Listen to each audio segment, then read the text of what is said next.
dollars, and they're flying here, they're flying there, they're staying in 5-star hotels. That wasn't that way back then, was it? Now it is. No, I'm talking about back then. Yeah. No. It was kind of like carpooling, wasn't it? So now it is. Yeah. I used to always drive by myself or with Bob Root or Ronnie Guardian, whoever I was with, because I just didn't like traveling with some of the guys. No big deal, nothing against them or anything. I just like being by myself or with my friend. But to that point, Herb, one of the things we talk about what all these salaries these people make today, or even baseball. I mean, I know what it was like playing baseball back in the 70s.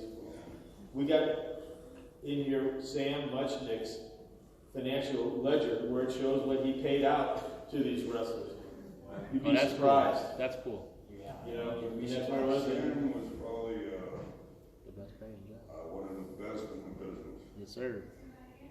Yes, sir. And we've heard that, and again, I know that for a fact, but when you talk to the guys who were actually working for him, that was one of the most common statements that was made, that when you ask them what made St. Louis so great, they'd always say Sam Muchnick, and he was a good payoff man, he treated the boys right, and that's what he always told me, to treat the boys right, and treat you right, and living proof right here, Bob and I, I'm going to tell you, he still gets in the ring and wrestles today. Yes, he does. Can you believe that? Yes, he does. Yes, he does. Here while you're clapping, we'll give him a little happy birthday. He's got a birthday next week, so. Happy birthday, Bob. Yes. I do get in the ring, it takes a good man to beat me, but it don't take me. No, and I gotta tell you, I told him, I'll say, hey, I got a show and I need you booked on it, and it's always, whenever you need me, just tell me, I'll be there. Wow. And that's what's good when you get to work with these guys and professionals in this business like Bob Orton. So when you're out there traveling around, Bob, you're going from, as I was starting to say, on the road.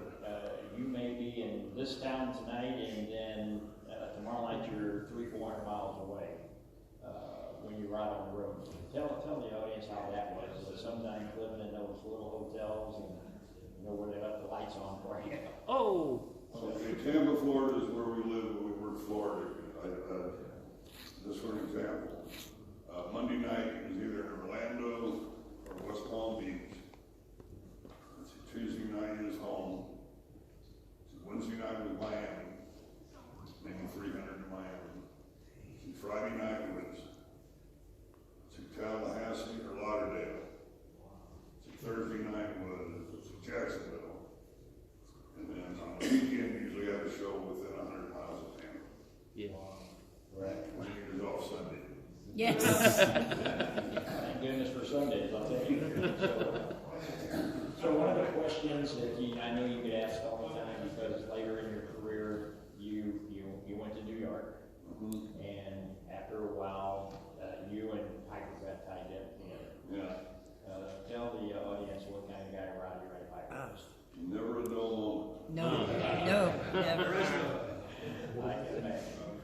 God knows how many miles we did together. I don't think I ever said anything. That's awesome. Roddy just never stopped talking. Yeah. God, what an interesting guy. I sure miss him. He's one of the only guys I used to call and stay in touch with. Oh. After I got out of the business. Yeah. Right. And there were so many guys that you worked with up there, Adrian Adonis, you and him had Oh, yeah. Adrian, Don Rocco. Right, Don Rocco, people like that. And again, we just had a show last Saturday night over in Belleville, Illinois, Bob was a part of, and we had some of his friends came in, Sergeant Slaughter, you remember him? Yes. Sergeant Slaughter was there, Demolition was there, Jerry the King Lawler was there. Yeah, buddy. Dr. D. David Schultz, his good friend. I felt safe. I had Bob Orton and Dr. D. David Schultz in the same building. I wouldn't worry about anything. And who else did we have there? Greg Valentine. Greg the Hammer Valentine. Remember Greg Valentine? He was there. So The big Texan. yeah, Haku, the big Texans. Yes. Some of our local guys up there are going to be serving with us tonight. Frankie D. My point is there is this gentleman is well respected still, and I haven't even mentioned on Tuesdays, and except for tonight, I let him have off. He runs the Ace Wrestling Academy for me, where he's training some of the students. A couple of them's here tonight. Raise your hands, you guys. Right in. A couple of them's here. Yeah, all right.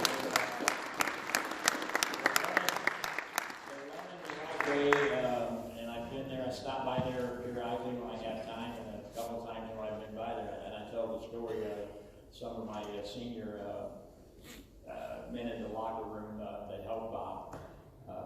Will be sitting there, and one of them will be up in the room with one of the students, and Bob will be sitting there, and when he takes those glasses off and climbs up in the ring, somebody's getting ready to go to school. Yes, sir. Yes, You yes. guys can attest to that, I know. That happened to you? But they're learning by the Right. best, by the Ace themselves, so we appreciate you guys coming out tonight. So when you're up in New York, that's different from what you had been used to, am I right? As far as being out there, traveling in the car, you just said nowadays they're flying. Fly everywhere, yeah, but they work nationwide. Yes. It used to be just small areas of the country. So tell the story, because we've talked about this before. You and Fighter may be in Chicago, and you work sometimes 2-3 shows a day, right? Yeah, we did that, probably half a dozen times. We work an afternoon show, and then we go to a show and we work the opening match, and then they have a plane for us, and they fly us to the next town and go on last. So pretty rough schedule. Rough schedule, gosh, good. Yeah. Yeah. Talk about it. That's what it's all about. But, Yeah. so, Ed, you got some questions for Bob? I know. I mean, what do you remember, you're wrestling at the Chase, your dad premiered the show. Give everyone just a little bit of your thought of what it was like to be at the Chase, and, that crowd around there. Was it any different or special here compared to all the other territories and cities? The history was something, but when I worked here, we usually worked at Channel 11. At the studio. Studio. Yeah. But I did have an opportunity to work at the Chase one time for sure, maybe twice. And you get I don't know, chill. When I knew Dad started there. Wow. That was the place, The history of the thing, yeah. every wrestler, and in the introductions you have, they all said, the slogan was, the Chase is the place for everything, social and for these wrestlers. I mean, they all of them, Baron Von Raschke,